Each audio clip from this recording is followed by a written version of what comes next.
By the people நேயர்களுக்கு வணக்கம். நான் Pavithra Xavier. The vision view நிகழ்ச்சியில உங்க எல்லாரையும் அன்போடு அழைக்கிறேன். இன்னைக்கு நிறைய விஷயங்கள் பகிர்ந்துக்க போறோம். உங்ககிட்ட விஷன் அவர்கள் இருக்காரு. வணக்கம். வணக்கம். இன்னைக்கு ரொம்ப பரபரப்பா போக விஷயம் அப்படின்னு பார்க்கணும்னா, விஜய் அவர்களுடைய நிர்வாகியா இருந்த 2 வருஷமா அவங்களுடைய களத்துல ரொம்ப பணியாற்றின ஒரு பெண் நிர்வாகின்னு சொல்லலாம், தூத்துக்குடியை சேர்ந்த அஜிதா அவர்கள். அவங்களுடைய இன்ஸ்டாகிராம்ல ரொம்பவே அவங்க தொண்டர்கள் பண்றதை தாண்டி அவங்களுடைய அதிகமா இருக்குங்கிறத பார்க்க முடிஞ்சது. கண்டிப்பா அவங்களுக்கு பொறுப்பு கொடுப்பாங்க இல்ல கொடுத்துருக்காங்கன்ற மாதிரி தான் பேச்சு போயிட்டு இருந்துச்சு. இந்த ஒரு மாற்றம், அவங்க நடந்த போராட்டம், நேற்று நடந்த விஷயம், இதெல்லாம் எப்படி பாக்குறீங்க? ஆக்சுவலி நீங்கள் இன்ஸ்டாகிராம் சொன்னீங்க. இன்ஸ்டாகிராமில் மட்டும் இல்லை, தூத்துக்குடியில் களத்துலேயே ரொம்ப வேலை செஞ்சுருக்காங்க. உண்மையாக அந்த பெண்மணி அவங்களோட கான்ட்ரிபியூஷன் அதிகம். இந்த 1.5 வருஷம் 2 வருஷத்து அவங்களோட கான்ட்ரிபியூஷன் அதிகங்கிறதுனால தான் அவங்கள அந்த ஒரு போஸ்டிங் எதிர்பார்த்துருக்காங்க. கொடுக்குற மாதிரி தான் இருந்திருக்கு. கடைசி நேரம் என்னவோ பொறுப்பு கொடுக்காத நிலை வந்திருக்கு. அதோட டிசிஷன் எப்போவுமே கட்சி தலைமை தான் எடுக்கும். எல்லா நேரங்கள்லையும் சிறப்பாக வேலை செஞ்ச எல்லாருக்கும் பதவி கொடுத்துட முடியாது. ஒரு கட்சி தலைமை பதவி கொடுக்கறதுக்கு நிறைய விஷயங்களை பார்க்கும். நல்ல வேலை செஞ்சால் மட்டும் போதாது. ஓப்பனாக சொல்லலாம், ஃபினான்ஷியல் ஸ்டேட்டஸ் என்னென்னு பார்க்கும். எலெக்ஷன் மாவட்ட செயலாளர், இந்த புதிய கட்சி அப்படிங்கிறனால மாவட்ட செயலாளர்களே எலெக்ஷனை எதிர்கொள்ள வேண்டியது வரும். அப்போ அந்த எலெக்ஷனுக்கு இவங்களுக்கு சீட்டு கொடுத்தா இது சீட்டாக கன்வே ஆகுமா, ஜெயிக்கிறதுக்கான வாய்ப்பு இருக்கா, அல்லது குறைந்தபட்சம் ஓரளவுக்கு டீசனான ஓட்டு வாங்குறதுக்கு இருக்கான்னு ஒரு புதிய கட்சி யோசிக்கும். ஏன்னா 234 தொகுதியிலையும் வேட்பாளர் போடணும்ல. அப்போது மாவட்ட செயலாளர் இருக்கிறவங்க பெரும்பாலும் அந்த எம்எல்ஏ சீட்டை விரும்புவாங்க. அப்போ மாவட்ட செயலாளரை வேற ஒரு ஆளை போட்டுட்டு இன்னொருத்தங்களை சம்மந்தம் இல்லாமல் சீட்டும் கொடுக்க முடியாது. ஸோ அது அவங்களுக்குள்ள பிரச்சனை ஏற்படுத்துங்கிறதுனால பெரும்பாலும் அந்த மாதிரி சூஸ் பண்ணுவாங்க. எனிவேஸ் டிசிஷன் அவங்களோடது தான். கட்சி தலைமை என்ன முடிவு செய்தோ அந்த முடிவை மதிக்கணும், அக்செப்ட் பண்ணணும் அப்படிங்கிறது தான் ஒரு கட்சியோட கடைநிலை தொண்டனிலிருந்து 2ஆம் கட்ட தலைவர் வரைக்கும் இருக்கக்கூடிய உண்மையான விசுவாசிகள் அப்படி தான் இருப்பாங்க. ஸோ இது ஃபஸ்ட்டு பாயிண்ட். ஆனால் இவங்க ரொம்ப எதிர்பார்த்துருக்காங்க. பதவி கிடைக்கல, பொறுப்பு கிடைக்கல அப்படின்னு சொன்னதும் நேராக கிளம்பி சென்னைக்கு அலுவலகத்துக்கு தான் வராங்க. ஸோ பிரச்சனை அங்கே தான் ஆரம்பிக்குது. இப்போது நிர்மல்குமார் நினைக்கிறேன் பேசும்பொழுது டிவியெல்லாம் வந்துட்டாங்க. ஸ்பெஷலாக திமுக சார்பு டிவியை மென்ஷன் பண்ணி சொல்கிறாரு. நீங்கள் அங்கே வெளியே நிப்பாட்டினதாக வந்தாங்க. அவங்க அழுதுட்டு இருந்தாங்க. ரொம்ப நேரம், 2 நேரம் அவங்க வெயிட் பண்ணிட்டு இருந்தாங்க. நீங்கள் இன்னைக்கு மாவட்ட செயலாளர், 2ஆம் கட்ட மாவட்ட செயலாளர்களை விடுபட்ட மாவட்ட செயலாளர் அறிவிக்க போறாரு விஜய் அப்படிங்கிறது தெரியும். ஸோ இயல்பாக ப்ரெஸ் வந்துருவாங்க. அந்த நேரத்தில் இப்படி ஒரு நிகழ்வு நடக்குதுன்னா அப்படி இது ஒரு இஷ்யூ ஆகாத அளவுக்கு நீங்கள் இமீடியட்டாக அவங்களை ஹேண்டில் பண்ணி உள்ளே கொண்டு போயிருக்கணும்ல. இல்லைனா இமீடியட்டாக அவங்களை அங்கே பேசி அங்கே இருந்து அவங்களை அப்புறப்படுத்துறதுக்கு, தட் மீன்ஸ் அனுப்பி வைக்கிறதுக்கான ஸ்கில்லாக இருந்திருக்காங்க. ரெண்டுமே அங்கே நடக்கலை. அப்போ என்ன ஆட்டோமேட்டிக்காக மீடியா அங்கே இருக்கிறாங்க, கவர் பண்ணுறாங்க இல்லையா? ஸோ அதுதான் நடந்தது. ஸோ அந்த ஹேண்டிலை கரெக்டாக பண்ணியிருந்தாங்கன்னா எவ்வளோ பெரிய பிரச்சனை அடுத்தடுத்து வந்திருக்காதுன்னு நினைக்கிறேன். இன்னும் அவங்க விஜய் அவர்கள் வரும்போது அவங்க காரை மறிச்சிருந்தாங்க. காரை மறிச்சு கேட்கணும், ஏன்னா அவங்கள பார்க்க விடலைங்கிறது அங்கே வெளிப்படுது. இப்போ அவரை மீட் பண்ணி அவங்களால பேச முடிஞ்சிருந்ததுன்னா அவங்க மீட் பண்ணியிருப்பாங்க. அவங்க அங்கே வழிமறிக்க வேண்டிய சூழல் ஏற்பட்டுச்சு. ஆனால் அப்பவும் அவர் கேட்கல. பவுன்சர்ஸ் சுற்றி ஒரு 7-8 பவுன்சர்ஸ் வராங்க, அவங்கள தகர்த்துறாங்க. ஒரு பொதுமக்களையோ இல்லை வேற யாராவது தவறு செஞ்சவங்களை வழி நடத்துகிற மாதிரி இருக்குது. ஒரு கட்சி நிர்வாகியில் இருக்கக்கூடிய ஒரு பெண், அதுவும் விஜய் அவர்கள் ஏற்கனவே சந்திச்சவங்க, நல்லா தெரியும் என்ன பிரச்சனைன்னு கூப்பிட்டு உள்ள பேசியிருக்கலாம். இல்லை அந்த இடத்துலயே அட்லீஸ்ட், ஏன்னா எத்தனையோ தலைவர்கள் டோரை இறக்கிட்டு கேட்டிருக்காங்க, பேசியிருக்காங்க, வெளியே இறங்கி வந்திருக்காங்க, எதுவுமே செய்யல. அவர் நார்மலா போயிட்டாரு உள்ள. அது தவிர்த்துட்டு போனது ரொம்ப தவறு அப்படிங்கிற ஒரு விமர்சனம். ஆமா, நாங்க ஜனநாயகன் படம் தான் எடுப்போம், ஜனநாயகமா நடந்துக்க மாட்டோங்கிறத நம்ம புரிஞ்சுக்கணும். ஒண்ணு.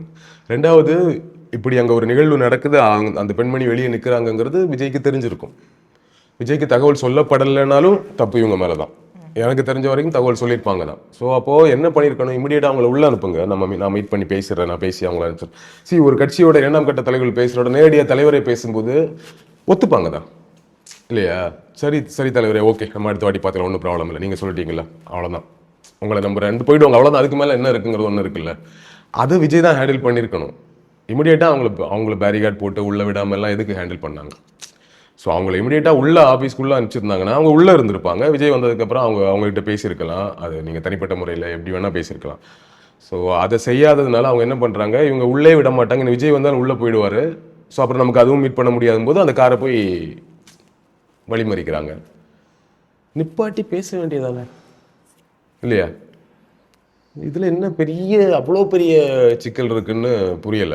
அது பொது வழி கூட கிடையாது. கூட்டம் அதிகமா இருக்கு. ஒரு வெளில வந்தா பிரச்சனை ஆயிடும். அந்த மாதிரி இல்ல. அவரோட கிடையாது. கட்சி நிர்வாகிகள் இருக்காங்க. அங்க குறைவான கூட்டம் தான் இருக்கு. இமிடியேட்டா இறங்கி என்ன பிரச்சனை, என்ன வாங்க அப்படியா, சரி ஓகே நீங்க உள்ள வாங்க அப்படின்னு சொல்லி அவங்களை உள்ள அனுப்புங்கன்னா முடிஞ்சு போச்சு. விஜய் சூப்பரா ஹேண்டில் பண்ணிட்டாருன்னு ஆயிடுச்சுல்ல ஒண்ணு. இன்னொன்னு, விஜய் தன்னை என்னவா உணர்ந்திருக்காரு அப்படிங்கிறத ஒண்ணு இருக்கு. நான் வெளியே வர மாட்டேன், பேச மாட்டேன், சிங்கம் எப்போவாதான் தான் களத்துக்கு வரும்னு சொல்றாருல. அந்த தன்மை தான் எங்க பிரச்சனை. சிங்கம் எப்போவாது களத்துக்கு வரட்டும், ஆனா கட்சியில் இருக்க தொண்டர்களை உங்களை சிங்கமா நினைக்கிறாங்களாங்கிற கேள்வி வருது. ஜெயலலிதா அவர்கள் வர்ற காரை எப்படி போய் வழிமறிச்சிட முடியுமா? இல்லை கலைஞர் வர்ற காரையோ ஸ்டாலின் வர்ற காரையோ தான் வழிமறிப்பாங்களா? வழிமறிக்கிறது தப்பு கிடையாது. என்னுடைய தொண்டன் என் காரை வழிமறிக்கலாம். என்னை பொறுத்த வரைக்கும் ஒரு கட்சியோட தலைவரை சந்திக்க முடியலைன்னா அந்த கட்சியோட தொண்டனோ ஒரு நிர்வாகியோ காரை வழிமறிச்சு பேசலாம். அந்த ஜனநாயகத்தை பேசினா இமிடியேட்டா இறங்கி தலைவர் அவங்ககிட்ட பேசினா முடிஞ்சு போச்சு. ஒண்ணு அந்த தன்மையில இருக்கணும். அந்த தன்மையில் நீங்க இருந்தீங்கன்னா இந்த நிகழ்வு ஒரு விஷயமே கிடையாது. நீங்க அந்த தன்மையில இல்லை, நாங்க சிங்கம், நாங்க வெளியே வரமாட்டோங்கிற ஒரு தன்மையில இருக்கீங்க அப்படிங்கிறது தான் இந்த நிகழ்வுலையும் புரியுது. திறந்து கூட பேசல அப்படின்னா அந்த இமேஜை நீங்க கொண்டு வரன்னு நினைக்கிறீங்கன்னா அந்த இமேஜ் உங்க கட்சி தொண்டர்களுக்கே கடத்தப்படலைங்கிறது தான். இல்லைன்னா எப்படி ஒரு கட்சியோட தூத்துக்குடியில் இருக்கக்கூடிய ஒரு நிர்வாகிக்கும் அவங்க ஆதரவாளர் உங்க காரை மறிச்சு காரு மேல எப்படி தட்டுற அளவுக்குலாம் எப்படி தைரியம் வந்துச்சு? அப்போ உங்க ரேஞ்ச் என்னன்னு புரிஞ்சுக்கோங்க விஜய் அப்படின்னு தான் எனக்கு சொல்ல தோணுது இல்லையா? அப்படித்தானே புரிஞ்சுக்கணும். ஸோ அப்போ எப்படி பார்த்தா நீங்க ஒரு நடிகர், ஒரு இயல்பானவர், ஒரு அண்ணன் ஸ்தானத்துல தான் அவங்களை பலரும் பார்ப்பாங்க. அப்படிங்கும்போது உங்களை ஈஸியா அணுகிற இடத்துல தான் அவங்க நினைச்சிருப்பாங்க. அப்போ நீங்க ஈஸியா அணுகிற நபராகத்தான் இருக்கணும். இல்லை நான் ஜெயலலிதா போல, நான் மோடி போல பிரஸ்ஸை சந்திக்க மாட்டேன் அப்படிலாம் நீங்க நினைச்சீங்கன்னா அது ஏதோ ஒரு வகையில அந்த உணர்வு அவரெல்லாம் பார்க்க முடியாது அப்படிங்கிற உணர்வு வந்து ஜெயலலிதா அவர்கள் மேல ஒரு இமேஜ் அதிமுக எல்லாருக்குமே இருந்துச்சுல்ல, அந்த இமேஜ் கடத்தப்பட்டிருக்கணும். அதுவும் இங்க கடத்தப்படாது. ஏன்னா உங்களை ஸ்க்ரீன்ல பார்த்துட்டாங்க, என்ஜாய் பண்ணிட்டாங்க, ஒரு அண்ணன் மாதிரி ஃபீல் பண்ணிட்டாங்க. ஈஸியா அணுகிற ஒரு நபராக தான் அவங்கள புரிஞ்சு வச்சுக்கிறாங்க. ஸோ அதுவும் உடையுது இங்க. ஸோ அப்போ விஜய் அந்த அணுகுமுறையை மாற்றணும் அப்படிங்கிறது தான் என்னுடைய கணிப்பு. எப்படி பார்த்தாலும் இந்த ஏரியாவை சொதப்புனது விஜய் தான். ஏன்னா இப்படி ஒரு நிகழ்வு நடக்குதுங்கிறது விஜய்க்கு தகவல் சொல்லாமல் இருந்திருக்காது. அப்பவே அவங்கள உள்ள அனுப்ப சொல்லிக்கலாம். சரி வந்ததுக்கு அப்புறமாச்சு இமீடியட்டா பேசி, ஒரு கட்சியோட நிர்வாகி உங்க கட்சிக்காக 2 வருஷம் வேலை செஞ்சிருக்காங்க, அவங்கள கூப்பிட்டு உட்கார வச்சு 10 நிமிஷம் பேசி அனுப்பல உங்களுக்கு என்ன குறைஞ்சு போச்சுங்க? அது அவ்வளோ பெரிய இஷ்யூ ஆக்கி அவங்க அதுக்கப்புறம் தர்ணா போட்டு நடுவில் வந்து நிர்மல்குமார் ஃபர்ஸ்ட் டைம் வரும்போது அம்மா ஒரு நிமிஷம் சொல்லும்போது விஜய் வர சொல்லுங்க அப்படின்ட்டாங்க கூட இருக்கிறவங்க எல்லாரும். கட்சி தலைவர் வரட்டும் அப்பதான் வெளியே கலைஞ்சு போவோம் அப்படிங்கிற மாதிரி உங்க ஆபீஸ்க்கு முன்னாடி ஒரு 10 பேர் கொண்ட குழு தர்ணா போராட்டம் நடத்திட்டு இருக்காங்க அப்படின்னா என்ன ரேஞ்சில் உங்க கட்சியே உங்க கட்சி தலைமையும் அந்த தொண்டர்கள் வச்சிருக்காங்க அப்படிங்கிறது ஒண்ணு. பயமும் இல்லை, மரியாதையும் இல்லை, பக்தியும் இல்லை. இப்படி இருக்கும்போது அடுத்து அவங்க திமுக இதுல வந்து கொண்டு வராங்க. காரணம் அதுவா தான் இருக்கும். வேணும்னே திமுக தான் அதை பெருசாக்குறாங்க. அவங்க நிர்மல்குமார் சொன்னது வந்து ரிப்போர்ட்டர்ஸ் வந்து அதை பெருசாக்குறாங்கன்றத அதை தான் சொல்லியிருந்தார். எல்லா கட்சியிலையும் உள்ள இருக்கிற பிரச்சனை தான், இதை நீங்க இவ்வளவு பெருசா எடுத்துப்பீங்கன்னு நாங்க நினைக்கல. இது எதுக்கு இவ்வளவு பெருசா, எங்களுக்கு தேவையில்லாத ஒரு பெரிய பிரபலத்தை தான் நீங்க கொடுக்குறீங்கிற மாதிரி அதை பாசிட்டிவ் வேல எடுத்துக்கிட்ட மாதிரி அவர் சொல்லியிருந்தாரு. இது வந்து திமுக உள்ள வேலை செய்யறாங்க. அந்த பெண் இந்த மாதிரி வந்து நின்னதுக்கு காரணமாகட்டும், இதை பெருசா பேசுபொருள் ஆகுறதுக்கு பின்னாடி திமுக இருக்கு அப்படிங்கிற ஒரு விமர்சனம் வைக்கிறாங்க. அந்த பெண் அஜிதா அவர்களோட சகோதரர் ஏதோ திமுக இருக்கிறதா தகவல் வருது. திமுக அவங்க கட்சியை டேமேஜ் பண்றதுக்கு இவ்வளவு சின்ன விஷயத்தைய கையில எடுப்பாங்க இல்லையா? இவ்வளவு சின்ன விஷயமே உங்க கட்சியை டேமேஜ் பண்ணிடும் அப்படின்னு திமுக புரிஞ்சு வச்சிருக்காங்கன்னா அப்ப நீங்க எந்த இடத்துல இருக்கீங்க? ரெண்டுமே இருக்கு இல்லையா? ஒன்று ஒரு கட்சி இன்னொரு கட்சியை டேமேஜ் பண்ணணும்னா பெருசா சில விஷயங்களை கையில எடுப்பாங்க. இது ஒண்ணு இல்லாத விஷயம். இப்படி சரி போய் உள்ள போமா, நீங்க வந்து வெளிலன்னா அதில் உட்காந்து போராட்டம் பண்ணுங்க அப்படின்னு சொல்றாங்கன்னா திமுகவே அனுப்பியிருந்தேன்னு வச்சுக்கோங்களேன். அப்ப நீங்க அவங்களை உள்ள அனுப்பிச்சிருந்தா இந்த பிரச்சனை நடந்திருக்காதுல்ல, திமுக போட்ட திட்டம் பலிச்சிருக்காதுல்ல. இப்படியெல்லாம் திமுகவை அதிமுக திட்டம் போட மாட்டாங்க. புரியுதா? இன்னொரு கேள்வி என்னன்னா, அவங்க வந்து அப்பையில இருந்தே அவர் திமுக இருந்திருக்காரு. இப்போ தாவேகா கட்சி தொடங்குறதுக்கு முன்னாடியில இருந்தே அவங்க சகோதரர் வந்து திமுக இருந்திருக்கிறார். அதுக்கப்புறம் தான் இவங்க வந்து அந்த கட்சியில இணைறாங்க. அப்பவே தெரியும். ஸோ இவங்க வீட்டில் ஒரு அண்ணன் வந்து திமுக இருக்காருன்னு தெரிஞ்சுதான் இந்த 2 வருடங்களும் அவங்க பயணம் செஞ்சிருக்காங்க. அப்போ இது பிரச்சனையா இல்லாதப்போ மாவட்ட செயலாளர் பதவி கொடுக்கும்போது மட்டும் ஏன் பிரச்சனையா வருது? தொடக்கத்துல இருந்து பணி செய்யணும்னு விட்டதுதான், வேலை செய்ய விட்டதுதான். அப்பவே இவங்க நினைச்சிருந்தா அதை சொல்லியிருக்கலாம், இல்லை அதை வந்து கொஞ்சம் நிறுத்தியிருக்கலாம்னு அப்போ அதை என்கரேஜ் பண்ணிட்டு இப்போ இதை ஸ்டாப் பண்ணும்போது தான் அவங்களுக்கு ஏமாற்றமா இருக்கு. இல்ல இப்போ இப்படி ஒரு இஷ்யூ வந்ததுனால அதை ஹேண்டில் பண்ண முடியாம திணறிட்டு அந்த பழியை தூக்கி திமுக மேல போடுறாங்க. அப்படிதான் நான் புரிஞ்சுக்கேன். ஏன்னா ஒரு திமுக ஆளுங்கட்சினால திமுகவை சொல்றோம். ஒரு இன்னைக்கு அதிமுக ஆளுங்கட்சின்னா அதிமுக சொல்லியிருப்பாங்க. கரெக்டா? திமுகவும் அதிமுக இந்த மாதிரியா பாலிடிக்ஸ் பண்ணுவாங்க? இப்படி ஒரு விஷயத்த பண்ணி ஒரு கட்சியை டேமேஜ் பண்ணிட முடியுமா அப்படிங்கிறது அவங்க யோசிப்பாங்களே. இதை இப்படி ஒரு விஷயத்த உட்காந்து ஸ்டாலின் அவர்களும் உதயநிதியை யோசிச்சு ஒன்று செய்வாங்களான்னு ஒன்று இருக்கு. ரெண்டாவது இந்த பக்கம் தான் எடப்பாடி அவர்கள் யோசிச்சு இப்படி ஒரு விஷயத்த செய்வாரான்னு ஒன்று இருக்கு. ஸோ அதுக்கெல்லாம் வாய்ப்பு இல்லை. அதிகபட்சம் ஒருவேளை இது என்னவா வாய்ப்பு இருந்திருக்குன்னா கூட இருக்கிற அவங்க அண்ணனோ யாரோ அவர் போய் இருமா பாத்துக்கலாங்கிற மாதிரி சொல்லியிருப்பாங்க. அவ்வளவுதான். அது திமுகவோட வேலை கிடையாது. அது அவங்க வீட்டுல இருக்கிறோட வேலை. அது திமுக தான் அதை செஞ்சா திமுக தலைமை செய்துன்னு அர்த்தம் இல்லையா? இப்ப நீங்க இருக்கீங்க, உங்க சகோதரர் ஒண்ணு சொல்றாரு, அவர் அதிமுக இருக்காரு இல்ல திமுக இருக்காருன்னா திமுக செய்யறதாகாது. அது உங்க அண்ணன் சொல்றது கரெக்டா? அதிகபட்சம் அப்படி வேணா நடந்திருக்கலாம். அதுவும் நமக்கு தெரியல. எப்படி நடந்திருந்தாலும் நீங்க சொல்ற மாதிரி திமுகவை திட்டம் போட்டு பண்ணியிருந்தாலும் அப்ப திமுக உங்களை அவ்வளவு வீக்கா கணிச்சிருக்காங்கன்னு அர்த்தம். நீங்க அவ்வளவு வீக்கா இருக்கீங்கன்னு தானே அர்த்தம். இது ஒரு விஷயத்த இதாக்கிட்டீங்க. இதுல இது ஒரு விஷயமா இதை எல்லா கட்சியும் நடக்கிறது தான். இதை நீங்க பெருசாக்கிட்டீங்களே மீடியாஸ் எல்லாம் சேர்ந்துன்னா, மீடியாஸ் இல்லாத விஷயத்த ஒண்ணு கவர் பண்ணி காமிக்கல. மீடியா அங்க வராங்க. இன்னைக்கு அங்க ஒரு முக்கியமான நிகழ்வு நடக்குது, மீடியா வராங்க, அதை எடுக்கிறாங்க. அங்க நிகழ்வு இல்லைனாலும் இப்படி ஒரு விஷயம் நடந்தா வரதான் செய்வாங்க. மீடியாவோட வேலை அதானே. புதிய கட்சி இப்போ கமல் கட்சி ஆரம்பிக்கும் போது கட்சியிலிருந்து சிலர் வெளியே போவாங்க, போய் பேட்டி கொடுத்தது, அவர் சிலர் கட்சி விட்டு அனுப்புனது, அவங்க போய் பேட்டி கொடுத்த 1-2 சலசலப்பெல்லாம் இருந்துச்சு. இது எல்லா கட்சியிலையும் இருக்கும். பட் அதை ஓரளவுக்கு பெட்டராக ஹேண்டில் பண்ணணும். ஒரு புதிய கட்சிக்கு பெருசாக ஹேண்டில் பண்ண முடியலனாலும் இது ஓரளவுக்கு பெட்டராக ஹேண்டில் பண்ணலாம். ராஜ்மோகன் பேசுறாரு, நிர்மல்குமார் பேசுறாரு, புசி ஆனந்த் பின்வாசல் வெளியே போறாரு. இதான் ஒரு பொதுச் செயலாளர் செய்ய வேண்டிய வேலை. விஜய் தான் வரமாட்டார், அவர் தான் மோடி, அவர் தான் ஜெயலலிதா. நீங்களாவது பேசலாமே இல்லையா? விஜய் அவர்களுக்கு அடுத்த கட்டம் யாரு? புசி ஆனந்த் அவர்கள் தானே. ஸோ அவர் தான் இமீடியட்டா பேசு. அட்லீஸ்ட் கிட்டத்தட்ட அவருக்கு கொடுக்கக்கூடிய ரெஸ்பெக்ட் மரியாதை புசி ஆனந்த் மேலே இருக்குன்னு நான் நம்புறேன். ஸோ அவர் வரலங்கிறது முக்கியமான பிரச்சனை. விஜய் கட்ட ஹேண்டில் பண்ணல, புசி ஆனந்த் வரங்க முக்கியமான பிரச்சனை. அடுத்த கட்ட தலைவர்கள் அவங்க மதிக்கவே இல்லைன்னு தலைவரை வர சொல்லுங்கன்றாங்க நிர்மல்கிட்ட. ராஜ்மோகன் பேசும்போது அவங்க பெருசாக ரிசீவ் பண்ணிக்கிட்டு அதுக்கு ரெஸ்பான்ஸ் பண்ணுற மாதிரி இல்லை. ஸோ அப்போ என்ன கட்சிக்குள்ள கட்சியோட தலைவர், 2ஆம் கட்ட தலைவர் மேலே என்ன மரியாதை வச்சிருக்கிறாங்க அப்படிங்கிறது வருது. எனக்கு ஒரு வகையில் இதனால தான் ஜெயலலிதா அவர்கள் அப்படி அந்த ஒரு ஆளுமையோட இருந்தாங்களோன்னு தோணுது இல்லையா? இன்னொன்று அவங்க ஒரு பெண்மணி வேற. நம்ம ஊரில் என்ன பேசினாலும் ஒரு பெண் அப்படின்னா ஒரு பொது வெளியில் வந்தால் நம்ம ஆண்கள்லாம் எப்படி ட்ரீட் பண்ணுவாங்க அப்படிங்கிறது நமக்கு தெரியும். அதுவும் அதிகபட்ச மேல் டாமினன்ட் இருக்கக்கூடிய area politics, cinema and politics. அது பாலிடிக்ஸில் உச்சம் சொல்லவே வேணாம். ஸோ அப்படி இருக்க ஏரியாவில் ஒருத்தங்க எந்த ஸ்டாண்ட் எடுக்குன்னு ஒன்று இருக்குல்ல, அதனால தான் அவங்க அந்த ஸ்டாண்டை எடுத்துருக்கு சான்சஸ் இருக்கு. இப்படி ஒரு விஷயத்த செஞ்சிட முடியுமா? ஒரு கட்சியில் ஒருத்தர் இந்த மாதிரி ஒன்று எனக்கு பதவி தரல அப்படின்னு ஏதாவது பேசிட முடியுமா? பதவி தரல, அம்மா பதவி தரல, அவ்வளோதான். அம்மா பதவி தரல, ஏதோ ப்ராப்ளம் போல இருக்கு, சரி வெயிட் பண்ணும், அவ்வளவுதான். திமுகவா இருந்தா ஓரளவுக்கு எப்படி இருக்குன்னா, என்னங்க தலைவர் நமக்கு தரல என்னன்னா யாராவது வச்சு பேசுவாங்க, கூப்பிட்டு கலைஞர் இருந்தா கூப்பிட்டு என்னையா ஒண்ணு வெயிட் பண்ணல, வெயிட் பண்ணியா பாத்துக்கலாம், என்ன உடனே கிடைக்குமா இல்லை இல்லை பாத்துக்கலாம், எனக்கு தெரியாதா இப்ப பண்ணுட்டு அந்த மாதிரி அனுப்பிச்சு விடுறதுக்கான ஒண்ணு இருந்து இவ்வளவு. இந்த 2 வகை தான் ஹேண்ட்லிங். இது ஒண்ணு இல்லாத ஒரு விஷயத்த பெரிய இஷ்யூ ஆக்குனது மீடியா இல்ல. இப்ப நம்ம பேசிட்டு இருக்க நாம இல்ல, நீங்க தான். உங்க கட்சி தலைவர், உங்க கட்சியும் உங்க கட்சியோட 2ஆம் கட்ட தலைவர்கள் தான். உங்களுக்கு அவங்க ஒரு சாதாரண ஒரு ஊர் தூத்துக்குடியிலிருந்து வந்த ஒரு பெண்மணி, 2 வருஷமா கட்சிக்கு உழைத்த ஒரு சின்சியரான ஒரு நிர்வாகி, அவங்களோட நியாயமான ஒரு கோரிக்கை, அது நியாயமான கோரிக்கைங்க நம்ம வெளியே இருந்து சொல்றோம். அவங்க கோரிக்கையில நியாயம் இல்லையா, அவங்க எந்த வகையில மேபி இவங்களை பொறுத்தவரைக்கும் அவங்க தகுதி இல்லாத நபரா இருக்கலாம் அந்த பொறுப்புக்கு. எதுவா இருந்தாலும் அவங்களை கூப்பிட்டு அவங்களை கன்வே பண்ண வேண்டியது, அவங்க கிட்ட கன்வே பண்ண வேண்டியது உங்களோட வேலை.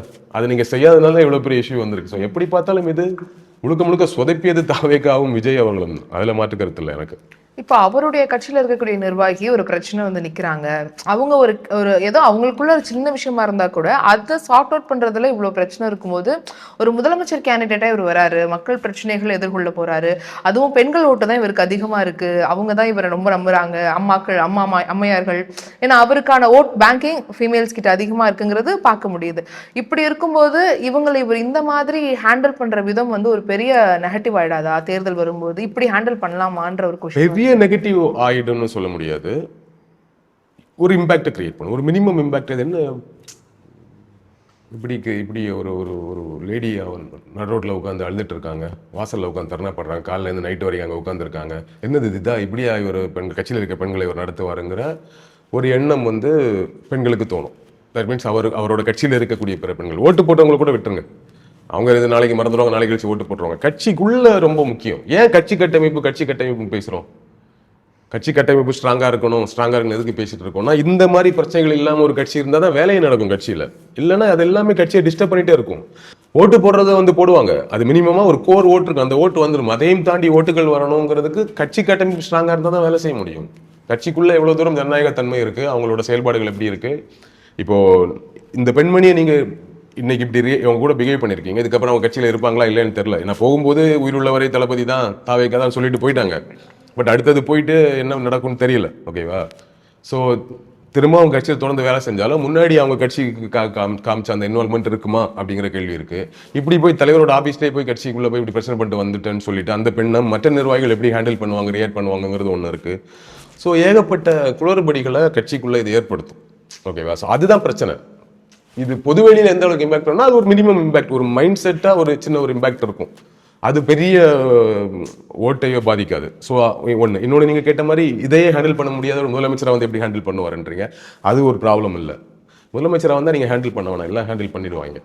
சுற்றி இருக்கிறவங்க ஹேண்டில் பண்ணணும். இல்லை அப்படி இல்லை. நீங்கள் ஒரு பொறுப்பில் வந்து உட்காரும் பொழுது உங்களுடைய சிந்தனையும் ஐடியாலஜியும் எண்ணமும் மக்கள் பக்கம் இருந்தால் போதும், அது நிறைவேற்றுறதுக்கு ஆள் இருப்பாங்க. டிசிஷன் மேக்கராக நீங்கள் இருந்தால் போதும்.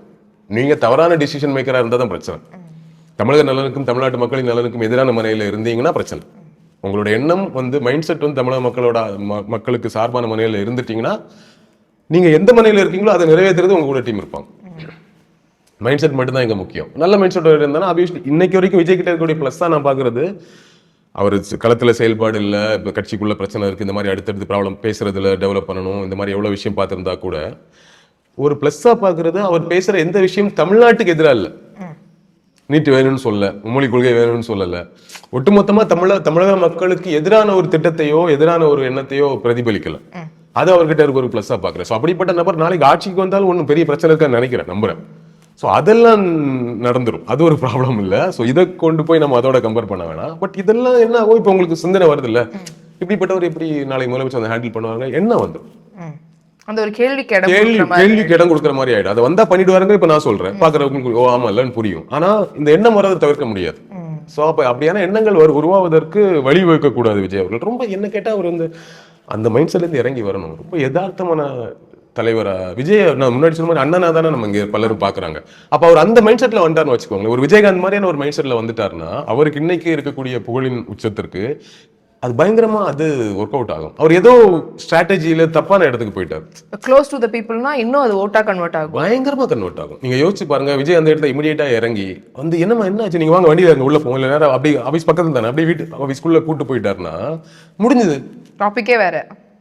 யோ இவங்க சொல்லாம இருந்திருக்காங்க அவர்கிட்ட, அவர்கிட்ட சொல்லியிருந்தா போய் அவர் ஹேண்டில் பண்ணிப்பார் போல மாதிரி இருக்கும்ல. ஸோ அவர் இந்த இறங்கி வராத தன்மை வந்து இல்லை, நீங்க இறங்கி வரக்கூடாது, நீங்க இப்படி ஒரு இந்த மாதிரி ஒரு தலைவராக தான் இருக்கணும்ட்டு, மொழி மாதிரி ஜெயலலிதா மாதிரி இப்படி எல்லாம் தான் இருக்கணும்ட்டு அவருக்கு ஏதோ ஊட்டப்பட்டிருக்கு. நினைக்கிறேன் ஸ்ட்ராட்டஜி சொல்லி கொடுத்தா தப்பான கணக்கு. இந்த தப்பான கணக்கு விஜய்க்கு ஒர்க் அவுட் ஆகாது. விஜய் அவர்கள் விஜயகாந்த் மாதிரி களத்தில் இறங்கி இருக்கக்கூடிய, மக்களோட ரொம்ப க்ளோஸாக பழகக்கூடிய, எளிதில் அணுகக்கூடிய ஒரு தலைவராக இருந்தார்னு வச்சுக்கோங்களேன், அது பயங்கரமாக ரிசல்ட்டை கொடுக்கும் அப்படிங்கிறது என்னுடைய கணிப்பு. ஆனால் அவங்க இந்த கணிப்பெல்லாம் புரிஞ்சுக்கிறாங்களான்னு தெரியல. இப்போ இன்னும் சிலர் வந்து அவங்க கட்சியில் இணைஞ்சிருக்காங்க. இப்போ ஃபெலிக்ஸ் ஜெரால்டு அவர் ஜேர்னலிஸ்ட், அவர் இணைஞ்சிருக்காரு. இன்னும் வந்து ஒரு சில தலைவர்கள் கூட வரலாம் அப்படிங்கிற பேச்சும் போயிட்டு இருக்கு. தேர்தல் நெருங்க அங்க ஆள்கள் சேர்றது அதிகமாகுது, அது பலமாகுமா? அது மூலியமா ஏதாவது மாற்றங்கள் வரும்னு நினைக்கிறீங்களா? தலைவர்கள் ஒன்றும் சேர்ற மாதிரி இல்லையே. இப்போ இவர் ஒரு ஜேர்னலிஸ்ட், அப்புறம் இன்னொருத்தர் ஒரு அரசியல் விமர்சகர் ஒருத்தர் சேர்ந்தார், அப்புறம் அட்வொகேட் சேர்ந்தாரு. இது இவர்களுக்கு இவங்க சேர்ந்தவங்களுக்கு விஜய் எந்த அளவுக்கு இடம் கொடுக்குறாரு, எந்த இடத்துல வச்சிருக்கிறாங்கிற பொறுத்து தான். இப்போ நீங்கள் ஃபெலிக்ஸ் மேலே என்ன விமர்சனம் சொன்னாலும், என்ன பாராட்டுகள் சொன்னாலும், அவர் அடிப்படையில் ஒரு ஜேர்னலிஸ்ட், அவருக்கு பொலிட்டிக்கலாக ஒரு எக்ஸ்பீரியன்ஸ் இருக்குது, அதை நம்ம மறக்க முடியாது. இப்போ என்னோட எல்லாம் சீனியர், அவர் ரொம்ப சீனியர். ஓகேவா? அப்போ அவருக்கு ஒரு பெரிய எக்ஸ்பீரியன்ஸ் இருக்கும் களத்தில். அப்போ அந்த எக்ஸ்பீரியன்ஸை ஷேர் பண்ணுறதுக்கான வாய்ப்பை விஜய் கொடுப்பாரா, அல்லது விஜய் கொடுக்க ரெடியாக இருந்தாலும் அவரை சுற்றி இருக்க இரண்டாம் கட்ட தலைவர்கள் அந்த இடத்துக்குள்ள அவர் அலோவ் பண்ணுவாங்களா? ஆல்ரெடி ஐயநாதன்கிற ஒரு சீனியர் அரசியல் விமர்சகர், களத்தில் இருக்கிறவர், எல்லா தலைவரோடையும் பயணித்தவர், அவருக்கு இந்த பிரச்சனை இருந்தது. உள்ளே போனதுக்கப்புறம் விஜய் சந்திக்கவே அவர் அலோவ் பண்ணல. ஒன்று ரெண்டு நாட்களுக்கு பிறகு, 1-2 சந்திப்புகளுக்கு பிறகு அவருக்கு அங்கே நினைக்கிற விஷயத்தை ஷேர் பண்ணவே முடியல. ஸோ அப்படி ஒரு இடத்துல வச்சிட்டாங்கன்னா பிரச்சனை. ஸோ அட்வொகேட்னு ஒருத்தர் வந்திருக்காரு, அவர் மேலே ஏகப்பட்ட விமர்சனம் வருது. அவரோட மைண்ட் செட் யார், அவர் எந்த அட்வொகேட்டுங்கிறது கேள்வி ஒன்று இருக்கு. ஸோ யாராக இருந்தாலும் அவங்களுடைய அனுபவத்தை ஷேர் பண்ணுற ஸ்பேஸ் கொடுத்தா கட்சிக்குள்ள ஒரு நல்லது நடக்கும். ஓகேவா? நல்ல ஒரு ஒரு ஒரு அறிவுபூர்வமான நபர்கள் அங்கே இல்லை அப்படிங்கிறது ஒரு இமேஜ். இருக்கிறவர்கள் எவ்வளோ அறிவுபூர்வமானவர்கள் அப்படின்னு நமக்கு தெரியாது. நம்ம வெளியேந்து ரொம்ப ஒரு மாதிரி இன்டெலெக்சுவல் பீப்புளெலாம் சுற்றில நம்மளா சொல்லிக்கிறோம். இருக்கிறவங்க எந்த அளவுக்கு அறிவுபூர்வமாக நமக்கு நிஜமாவே தெரியாமல் நம்ம அதை பிளாங்காக சொல்கிறோன்னு வச்சுக்கோங்களேன். பட் எனிவேஸ் வர்றவங்கள ஈஸியாக அணுகிற மாதிரி ரெகுலராக அவங்களோட தொடர்பில் இருக்கிற மாதிரி விஜய் அவர்கள் இருந்தால் மாற்றங்கள் வரும்னு நினைக்கிறேன். ஸோ அந்த மாதிரி தான் இந்த கட்சியில் சேர்ந்தவங்களோட விஷயங்கள் ஹெல்ப் பண்ணுமே தவிர ஒரு அது ஓட்டாக மாறுறதுக்கோ இல்லை ஒரு சமூக வாக்காளர் மாறுறதுக்கோ இல்லைன்னா தமிழ்நாட்டுக்குள்ள ஒரு இம்பாக்டை கிரியேட் பண்ணுற கூட்டணியாக மாறுவதற்கான விஷயம் எதுவும் இது வரைக்கும் நடக்கலைல்ல. அது நடக்கிற வரைக்கும் வெயிட் பண்ணி தான் பார்க்கணும்னு நினைக்கிறேன். ஓகே, இவரை பற்றின நிறைய விஷயங்கள் பகிர்ந்துக்கிட்டீங்க. தொடர்ந்து நிறையா டாபிக்ஸில் களத்தை பற்றியும் பேசப்படாத விஷயங்கள் பற்றியும் பேசலாம். இவ்வளோ நேரம் உங்களோட கருத்துக்களுக்காகவும் நேரத்துக்காகவும் ரொம்ப நன்றி. நன்றி.